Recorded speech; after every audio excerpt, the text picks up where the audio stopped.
मायके और ससुराल की आमने सामने बालकनी।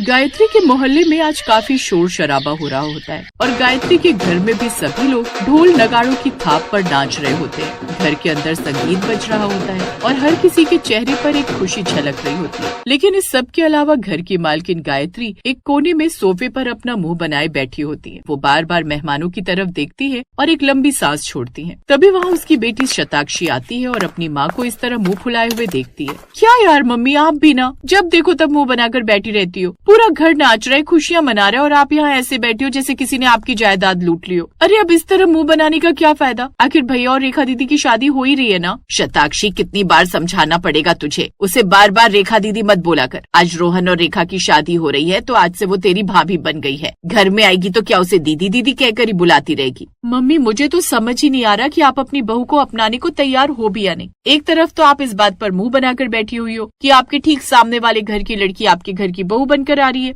ऊपर से जब मैं उन्हें दीदी बोल रही हूँ तो आप मुझे ही डांट रही हो। अब आप ही बताओ, बचपन से मैंने रेखा दीदी को दीदी कहा है, उनके साथ गली में खेली हो, अब अचानक उन्हें भाभी कैसे बुलाने लग जाओ? मेरी तो जुबान ही नहीं पलट रही। शताक्षी की ऐसी बातें सुनकर गायत्री कुछ नहीं बोलती और वहाँ से मुंह बनाते हुए अपने कमरे की तरफ चली जाती है। वो खिड़की से बाहर देखती है तो सामने वाले घर में भी उतनी ही हलचल हो रही होती है। गायत्री को ये बात हजम नहीं हो रही होती कि अब उसकी समधन उसके ठीक सामने रहेगी। देखते ही देखते शाम हो जाती है और बारात निकलने का वक्त आ जाता है। रोहन दूल्हे के गेटअप में तैयार होकर बाहर आता है और जैसे ही घोड़ी पर चढ़ता है तो वो देखता है कि उसकी माँ कहीं भी नजर नहीं आ रही होती है। शताक्षी, देख तो जरा माँ कहाँ है? बारात निकलने का समय हो रहा है और वो अभी तक बाहर नहीं आई है। कहाँ होंगी भैया, अपने कमरे में मुंह फुलाकर बैठी हुई हैं। उन्हें तो अभी भी लग रहा है कि ये शादी नहीं होनी चाहिए थी। खैर आप छोड़ो, मैं हूँ ना आपके साथ, आपको पूरी कंपनी मिलेगी। चलिए अब जल्दी चलिए, शुभ मुहूर्त निकल रहा है। रोहन अपनी बहन की बात सुनकर कुछ नहीं बोलता और मन ही मन थोड़ा उदास होता है। खैर बारात गाजे बाजे के साथ वहाँ पहुँच जाती है जहाँ रेखा के परिवार वालों ने बैंकेट हॉल बुक किया हुआ होता है। वहाँ का नजारा बहुत ही लाजवाब होता है। शादी की रस्में शुरू होती हैं और पंडित जी मंत्र पढ़ रहे होते हैं और गायत्री वहाँ भी एक कोने में खड़ी होकर रेखा की ड्रेस और ज्वेलरी में कमियां निकाल रही होती है। रात भर रस्में चलती हैं और सुबह विदाई का समय आता है। रेखा अपने माँ के गले लगकर बहुत रो रही होती है। उसे इस बात का सुकून भी होता है कि उसका मायका पास है, पर उसे इस बात का भी डर है कि उसकी सास उसे चैन से रहने देगी भी या नहीं। अगले दिन हॉल में, देख रेखा, अब तो इस घर की बहू है। वो सामने वाला घर अब तेरे लिए पराया हो गया है। ऐसा ना हो कि सुबह आँख खुलते ही तू अपनी माँ के पास जाकर खड़ी हो जाए। यहाँ के नियम कायदे अलग हैं। जी माँ जी, मैं पूरी कोशिश करूंगी कि आपको कोई शिकायत का मौका ना दो। देखते ही देखते अब 2 दिन बीत जाते हैं। सुबह का वक्त होता है और रेखा रसोई में चाय बना रही होती है। तभी उसकी नजर बालकनी की तरफ जाती है जहाँ उसकी माँ सामने अपने घर की बालकनी में कपड़े सुखा रही होती है। रेखा का मन करता है कि वो जोर से मम्मी चिल्लाए, पर गायत्री की डांट के डर से वो चुप रह जाती है। तभी गायत्री वहाँ आती है और रेखा को बालकनी की तरफ ताकते हुए देख लेती है। क्या हुआ? अभी 2 दिन भी नहीं हुए और मायके की याद सताने लगी? चाय बन गई है या बस खड़े होकर सामने का नजारा देख रही हो? अगर इतना ही मन कर रहा है तो वहीं चली जाओ ना। यहाँ बहू बनकर क्यों आई हो? नहीं माँ जी, ऐसी बात नहीं है, बस मम्मी दिख गई थी तो रुक गई, चाय बस बनी गई है। इतना बोलकर रेखा वहाँ से चली जाती है और अब इसी तरह रोज छोटी छोटी बातों पर गायत्री रेखा को ताना मार रही होती है। सबसे बड़ी दिक्कत तो गायत्री को तब होती है जब रेखा के घर से कोई चीज आ जाती है। ऐसे ही एक दिन रेखा की माँ ने कुछ खास डिश बनाई होती है तो वो अपनी बालकनी से रेखा को आवाज लगाती है। अरे रेखा, देख मैंने तेरे लिए गुजिया बनाई है, रोहन को भेज दे, मैं उसे दे देती हूँ। अरे रहने दीजिए समधन जी, हमारे घर में खाने की कोई कमी नहीं है। अभी ये लड़की यहाँ के खाने की आदत डाल रही है और आप बार बार उसे अपने घर का स्वाद चखा रही हैं। ऐसे तो ये कभी हमारे घर को अपना नहीं पाएगी। रेखा की माँ ये सुनकर चुप हो जाती है और वहाँ से चली जाती है। रेखा को अपनी माँ का उतरा हुआ चेहरा देखकर बहुत बुरा लगता है और जब रोहन रात को घर आता है और तो रेखा रोहन से इस बारे में बात करने की कोशिश करती। रोहन, मुझे पता था कि माँ जी थोड़ी सख्त हैं, पर वो मेरी मम्मी को इस तरह बोलेंगी ये मैंने नहीं सोचा था। हमारा घर सामने है, क्या ये कोई गुनाह है? रेखा, तुम माँ की बातों का बुरा मत मानो, वो बस थोड़े पुराने ख्यालातों की है। उन्हें डर है कि तुम घर के कामों से ज्यादा मायके में ध्यान दोगी। धीरे धीरे सब ठीक हो जाएगा। रोहन की बातें सुनकर रेखा कुछ नहीं बोलती और कुछ हफ्ते ऐसे ही गुजर जाते हैं। गायत्री का सख्त रवैया यूं ही बरकरार रहता है। एक दोपहर गायत्री अचानक सीने में दर्द की वजह से जमीन पर गिर जाती है और बहू, मेरी मदद का कोई है? अपनी सास की आवाज सुनकर रेखा तुरंत दौड़कर हॉल में आती है और वो अपनी सास को इस तरह जमीन पर गिरा देख घबरा जाती है, जिसके बाद वो अपने फोन से रोहन को फोन करने की कोशिश करती है पर उसका फोन नहीं मिलता। वो तुरंत बालकनी की तरफ दौड़ती है और बिना अपनी सास की डांट की परवाह किए चिल्लाने लगती है, मम्मी पापा जल्दी आओ, माँ जी को कुछ हो गया है, वो गिर गई है, जल्दी आओ। सामने वाले घर में रेखा के पिता और भाई बैठे होते हैं। वो आवाज सुनते ही नंगे पांव भागते हुए गायत्री के घर पहुंच जाते हैं। रेखा के पिता तुरंत अपनी कार निकालते हैं। रेखा और उसकी माँ भी साथ अस्पताल जाते हैं और 2 घंटे बाद डॉक्टर बाहर आते हैं और बताते हैं कि देखिए उन्हें माइल्ड हार्ट अटैक आया था, पर सही समय पर पहुंचने की वजह से वो अब खतरे से बाहर है। अब आप लोग उनसे मिल सकते हैं। इतना बोलकर डॉक्टर वहाँ से चला जाता है कि तभी वहाँ रोहन और शताक्षी भी पहुँच जाते हैं। पापा माँ कैसी है, क्या हुआ था? बेटा घबराओ मत, गायत्री जी अब ठीक है। शुक्र मनाओ रेखा का जिसने समय पर आवाज दे दी। अगर हम 5 मिनट भी लेट हो जाते तो कुछ भी हो सकता था। रेखा मैं तुम्हारा शुक्रिया अदा कैसे करूँ, तुम सच में बहुत अच्छी हो। मैं बहुत खुश हूँ जो मुझे तुम्हारा साथ मिला। रोहन की बातें सुनकर रेखा रोहन के गले लग जाती है और थोड़ी देर बाद जब गायत्री को होश आता है तो वो अपने बेड के पास रेखा को पाती है। गायत्री के समधी और समधन भी वहीं खड़े होकर उसकी सलामती की दुआ मांग रहे होते हैं। रेखा मुझे माफ कर दे बेटा, मैं तो इस बालकनी को अपनी दुश्मन समझती थी। मुझे लगता था कि ये खिड़की मेरे घर को तोड़ने वाली है, पर आज इसी खिड़की की वजह से मेरी जान बची है। माँ जी आप ऐसा मत कहिए, मायका और ससुराल अगर पास हो तो वो कमजोरी नहीं ताकत होती है। आज मेरे घर वाले पास थे तभी तो सब जल्दी हो पाया। समधन जी मुझे माफ कर दीजिएगा, मैंने बहुत बुरा व्यवहार किया आपके साथ। आज से ये बालकनी हमारे बीच की दीवार नहीं बल्कि हमारे मिलन का जरिया बनेगी। इसके बाद गायत्री पूरी तरह बदल जाती है। अब वो रेखा को मायके जाने से नहीं रोकती बल्कि उल्टा ये होता कि दोनों समधनी रोज शाम को अपनी अपनी बालकनी पर चाय लेकर बैठती हैं और वहीं से घंटों गप्पे लड़ाती हैं। अरे ओ समधन जी, सुना है आपने आज सरसों का साग बनाया है, रेखा को बहुत पसंद है। जरा 1 कटोरी इधर भी भिजवा दीजिएगा, हम सब साथ मिलकर खाएंगे। क्यों नहीं गायत्री जी, आप और रोहन भी आ जाइए ना, साथ में डिनर करेंगे। रोहन और शताक्षी अपनी माँ को इस तरह बदलते देख बहुत खुश होते हैं, क्योंकि देर से ही सही लेकिन अब गायत्री ने रेखा को पूरी तरह अपना लिया था और आमने सामने ससुराल की बालकनी वाला किस्सा उसके जहन से पूरी तरह निकल गया।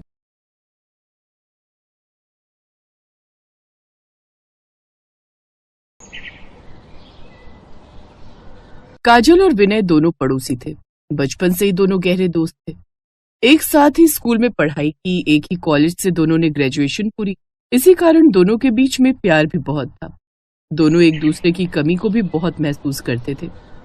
ऐसे जब काजल अपनी मौसी के घर शादी में गई हुई थी तो वो 1 हफ्ते के बाद लौटी। विनय फौरन उससे मिलने गया। रात के 11 बज रहे थे और विनय ने काजल के घर का दरवाजा खटखटा दिया। अरे विनय बेटा, तुम और यहाँ इतनी रात में? वो आंटी जी, मैंने सोचा आप लोग सफर से थके हारे आए होंगे तो आप लोगों के लिए डिनर ले आऊं। मम्मी ने दाल चावल और पनीर की सब्जी बनाई थी, साथ में थोड़ी रोटी भी है। आप सबने अभी कुछ खाया तो नहीं होगा? वो दीदी ने पराठे और अचार दे दिए थे, वही रास्ते में खाए थे। बस हम लोग तो सोने ही जा रहे थे। अरे ऐसे कैसे आंटी जी? अंकल जी, आप और काजल भूखे थोड़ी सोओगे। अब पड़ोसी होने का इतना फायदा तो होना ही चाहिए। थैंक यू विनय। काजल की मम्मी सब देख और समझ रही थी। काफी समय से वो विनय और काजल का एक दूसरे की तरफ झुकाव महसूस करती आ रही थी और एक दिन बातों ही बातों में काजल की मम्मी ने विनय की मम्मी से बात छेड़ी थी। सुमित्रा जी, मैं कह रही थी वो मैं काजल के लिए बहुत रिश्ते देख चुकी हूँ, पर काजल सभी रिश्तों के लिए मना कर देती है। मुझे लगता है कहीं न कहीं विनय और काजल एक दूसरे को पसंद करते हैं और जहाँ तक मुझे लगता है वो दोनों एक दूसरे को प्यार भी करते हैं। अगर हम दोनों परिवार आपस में रिश्तेदार बन जाएं तो कैसा रहेगा? वो तो ठीक है, पर मैं सोच कर जवाब दूंगी। घर में सबसे बात कर लूं, विनय के पापा से, मधु से, फिर मैं आपको बताती हूँ। हाँ, कोई बात नहीं, आराम से सोच लो, मैं जवाब का इंतजार करूंगी। काजल की मम्मी अपनी बात रखकर चली गई। विनय सब कुछ सुन चुका था, पर वो ये नहीं समझ पा रहा था कि उसकी मम्मी ने सोचने का समय क्यों मांगा, जबकि वो तो खुद जानती है कि वो काजल को पसंद करता है। काजल की मम्मी आई थी, विनय और काजल के रिश्ते की बात कर रही थी, पर मैंने बोला कि अभी हमें सोचने का समय चाहिए। सोचना क्या है? अरे इतने पास में लड़के का रिश्ता थोड़ी करना है, थोड़ी दूरी होनी चाहिए बहुओं के मायके और ससुराल में। वही तो मैं भी सोच रही थी। मधु से भी मेरी बात हुई थी, वो बोल रही थी कि मम्मी 4 कदम पर मायका होगा तो कोई ना कोई दिक्कत आती ही रहेगी। क्या करूं फिर? या तो कोई बहाना कर मम्मी मैंने सोच लिया है, मैं काजल से शादी करूंगा और किसी से नहीं। आप लोगों को जो सोचना है सोचते रहो, पर मैंने डिसाइड कर लिया है, मैं काजल से शादी करूंगा। मेरा ये आखिरी फैसला है। इतना कहकर विनय गुस्से में घर से चला गया। अब जब विनय ने सोच ही लिया था कि मैं काजल से शादी करूंगा, तो घर वालों को भी मानना पड़ा। विनय और काजल की शादी हो गई। काजल बहुत खुश थी क्योंकि उसे अपने बचपन का प्यार मिल गया। काजल मैं बहुत खुश हूँ, आज हम दोनों पति पत्नी के रिश्ते में बन गए, जो हम दोनों का सपना था। मैं भी बहुत खुश हूँ विनय। वैसे कितना अजीब सा लग रहा है ना, मम्मी का घर बिल्कुल पड़ोस में है और मैं यहाँ पर तुम्हारे घर, वो भी रात में। पहले तो रात में आते हुए डर भी लगता था, और आज देखो मैं तुम्हारे घर में हूँ, एक नए जीवन की शुरुआत करने के लिए। सब कुछ एक सपना सा लग रहा है। मैं भी तो तुम्हारे घर आते हुए डरता था। रात को तुमसे मिलने के लिए कितने बहाने करने पड़ते थे, कितने पापड़ बेलने पड़ते थे, पर आज हम दोनों एक दूसरे के साथ हैं। ये सब तो मुझे भी सपना ही लग रहा है कि तुम मेरे साथ हो। I love you Kajal. I love you Vinay. Vinay और काजल इस शादी से बहुत खुश थे। अगले दिन काजल सोकर जल्दी उठ गई। उसने देखा घर में सब सो रहे हैं, तो वो दरवाजा खोलकर चुपचाप अपने मायके चली गई।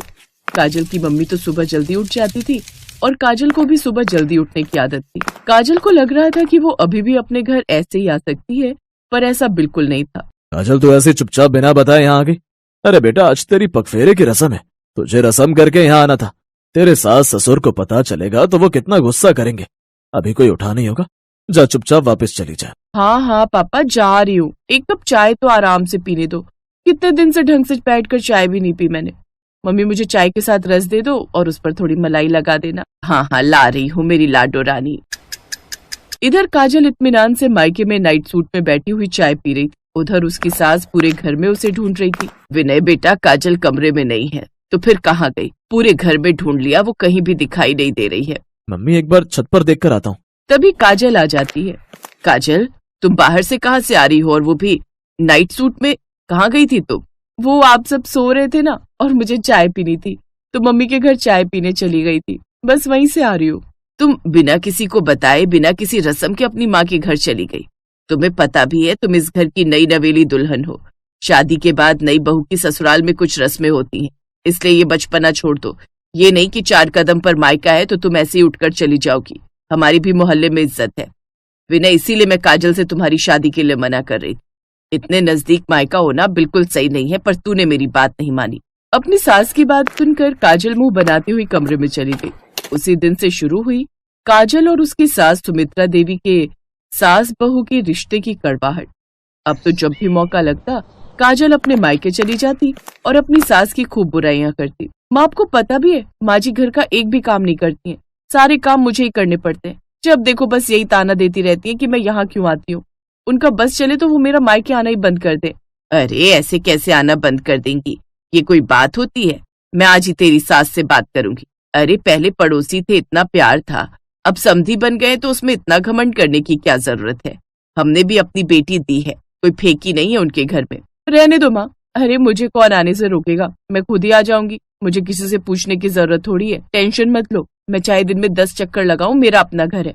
अच्छा मैं जा रही हूँ, विनय के ऑफिस से आने का टाइम हो रहा है। काजल घर पहुंचती है तो घर का नजारा ही बदला हुआ था। काजल, तुम मम्मी के घर गई हुई थी और मुझे बताया नहीं कि तुम मम्मी के घर गई हो। चलो कोई बात नहीं।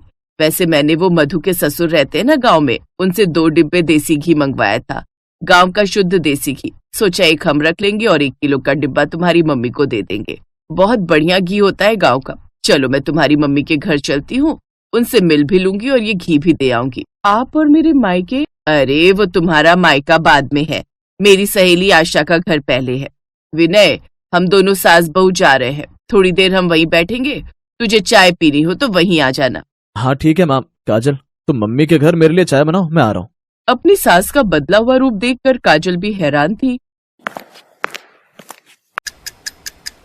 काजल, तुम यही सोच रही हो ना कि मेरे में अचानक इतना बदलाव कैसे आया? मैंने बहुत सोचा और मेरे मन में ये बात आई कि जब हम बेटों से दूर नहीं रह सकते तो बेटियों को अपने माता पिता से दूर क्यों रखें? बेटियों को भी बेटों की तरह पूरा हक है अपने मायके में कभी भी आने जाने का, अपने मायके में समय बिताने का। जिस तरह हम अपने बेटों को हमेशा अपने पास रखते हैं, तो फिर एक बेटी को अपने माता पिता से मिलने के लिए इजाजत क्यों लेनी पड़े? अब मधु आती है तो मैं और विनय के पापा कितने खुश हो जाते हैं। मधु को भी तो मायके आकर बहुत अच्छा लगता है। ऐसे ही तुम्हारे यहाँ आने से तुम्हारे माँ पापा को खुशी होती है। काजल, अब तुम्हें अपने मायके आने के लिए मुझसे या फिर घर में किसी से भी इजाजत लेने की कोई जरूरत नहीं। तुम अपने मायके कभी भी आ सकती हो। थैंक यू माँ जी, मुझे समझने के लिए। सुमित्रा की बात सुनकर सबके चेहरे पर एक अलग खुशी आ जाती है।